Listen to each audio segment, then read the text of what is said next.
ngày này đấy cái nhóm trong bắt đầu sắm khăn từ lừa hai ấy ban trên nẹt sọ calo thời từ nhắm protein ban cục hay protein bài na để dương cù chờ rồi chi tu tơ nơi pe để dương sập trong trong ca sắm rọ calo vì miền vì thi sát chợt nữa thế trăm ngày này dương khơi ha vì miền chợt thấy ở vậy được bây giờ dùng nữa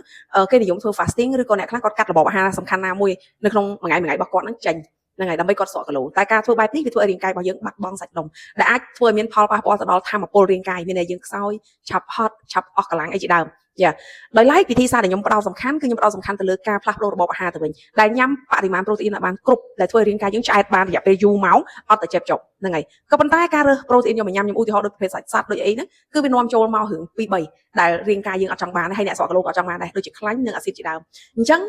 វាពិបាកនៅក្នុងការដែលមនុស្សម្នាក់ទទួលបានលទ្ធផលពោះអ្នកខ្លះគាត់ញ៉ាំសាច់ប៉ុន្តែវិធីសាស្ត្រចម្អិនរបស់គាត់ក៏អត់ចេះក្បួនណាដែលវាទៅធ្វើឲ្យអាការញ៉ាំប្រូតេអ៊ីនជាប្រភេទសាច់សត្វរបស់គាត់ហ្នឹងវាកើនកាឡូរីដែលរាងកាយគាត់ប្រើប្រាស់អត់អស់អញ្ចឹងវិធីសាស្ត្ររបស់ខ្ញុំគឺខ្ញុំញ៉ាំប្រភេទជា